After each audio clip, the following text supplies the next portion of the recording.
Hey guys, welcome to my first mechanic video. Your boy Luis Camacho here. Today we're going to be working on my 2012 Nissan Altima Coupe S 2.5. As we're working on the transmission filter. Here I'm just getting ready. I'm just wearing some normal cargo jeans with some Vans, long sleeve shirt so I don't, get all messy and stuff even though I do roll up my sleeves, and a hat so my hair is not going everywhere. Here, I'm just showing y'all what you're going to use. You need about 6 quarts of CVT transmission fluid.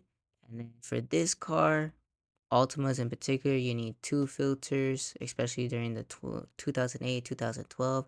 You get a spin-off and you get the actual filter inside the transmission pan.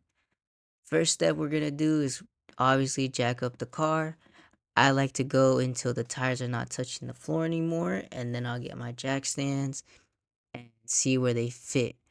In this Ultima, my frame kind of goes up at an angle, so I know for sure that I can't put the jack stands on that angle, just because then they'll slip, obviously.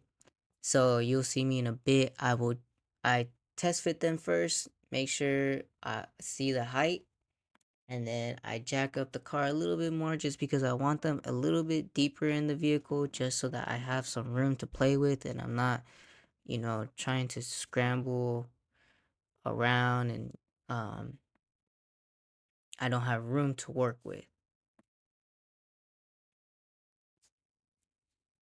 Finally, I put the car down, let it fall on the jack stand slowly. And then here I was just seeing how much space I have with the jack because I usually like to leave the jack with a little bit of pressure. But then I came to realization that I'm not gonna have no room, so I just take off the jack.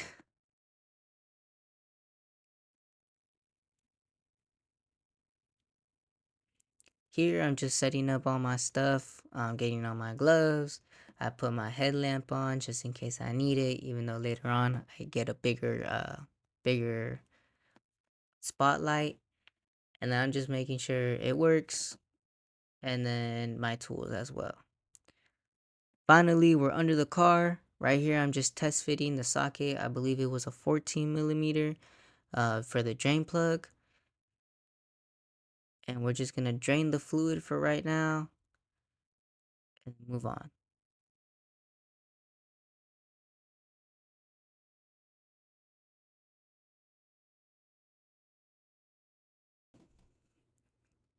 So here, as I'm unscrewing the drain plug, finally the fluid comes out.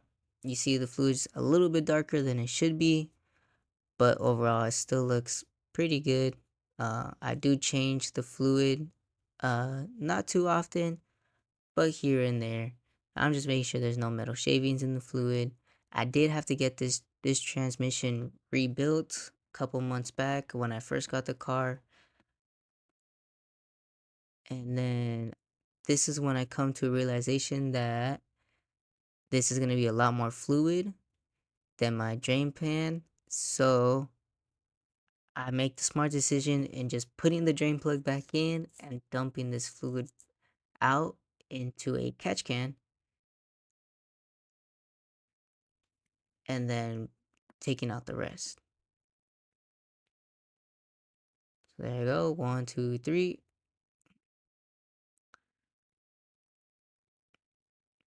Screwing that back in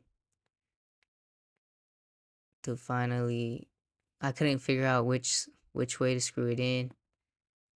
Finally, I get it.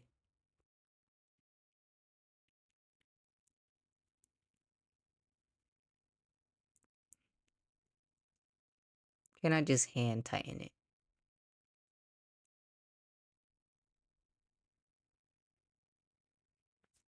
And then here, I slide it out carefully and then almost spilled some, but that's why I have a carpet under me. And then I just pour that catch can into another catch can. That one was already half full, but it did take all that fluid out. And then I just put the rest back in there.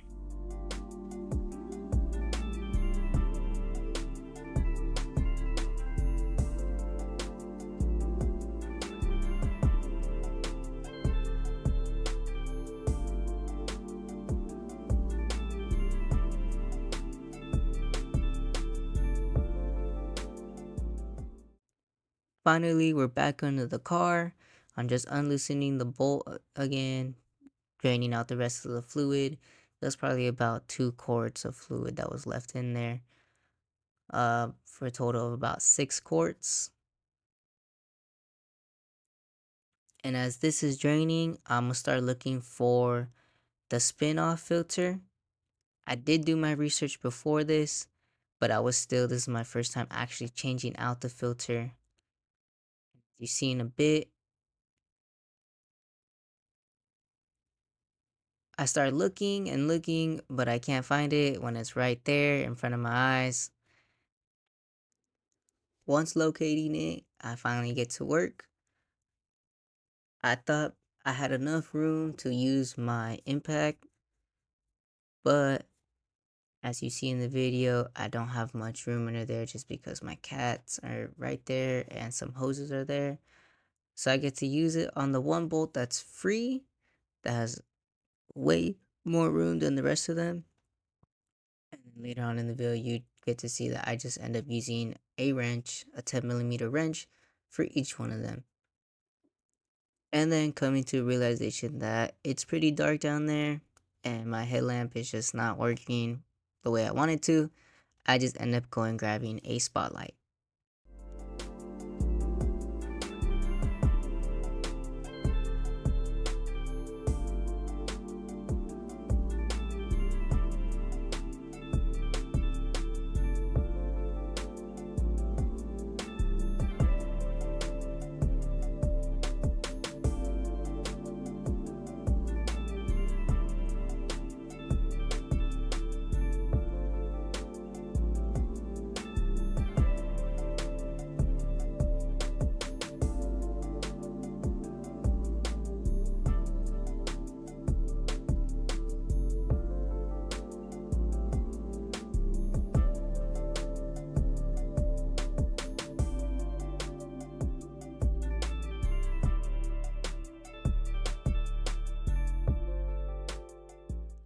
Now after working on those 2 bottom bolts, now there's 2 top bolts I gotta take out. One was right there in my face. I can clearly see it. I had enough room to get it. There's another one that's in the back corner of the filter. So that one really took some time. I had to use a 10mm wrench and then with a open and close, and then another wrench with another open and close to actually get enough leverage under there, because once again I didn't have that much space. As you can see, there's a radiator hose right there that I had to kind of push out the way, and with 2 wrenches I had enough leverage to loosen the bolt, and the rest with just the 10mm.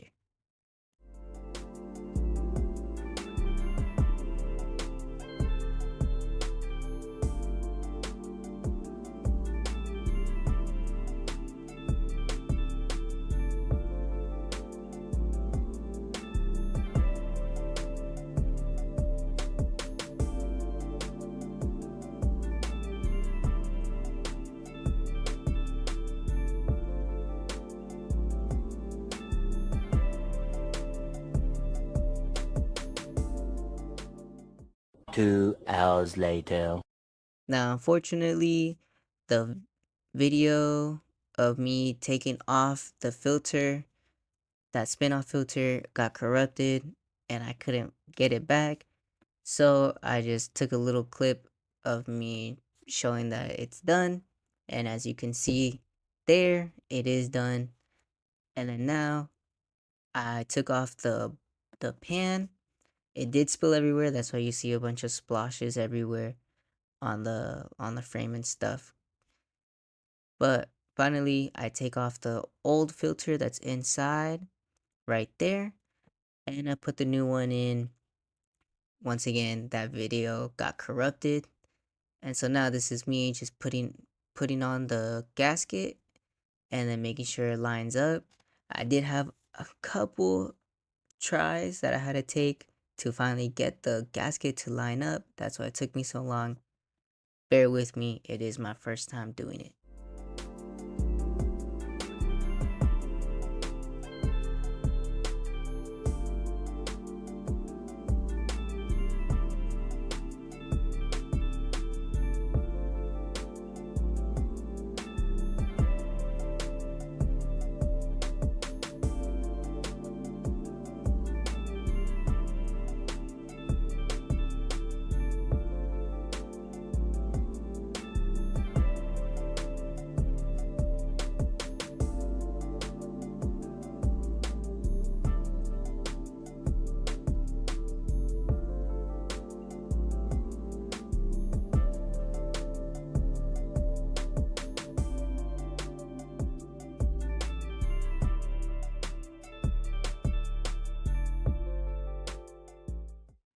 Finally, I get the gasket in line with the pin, put on a couple bolts, and then just to pass the time, I've hand tightened the bolts, and then this is the fun part. Obviously, you get to go around with your impact and put each screw in, make sure they're tight. Now with this pan, I know it indents a little bit, so I had to be a little bit careful not to indent each screw. So I didn't tighten them all the way, but I did make sure they were tight enough so that it's not leaking.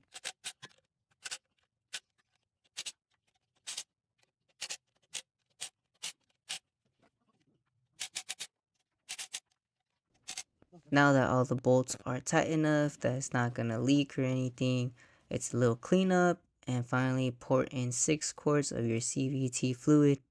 I just want to give you guys a massive thanks for watching my video and watching me work on my car.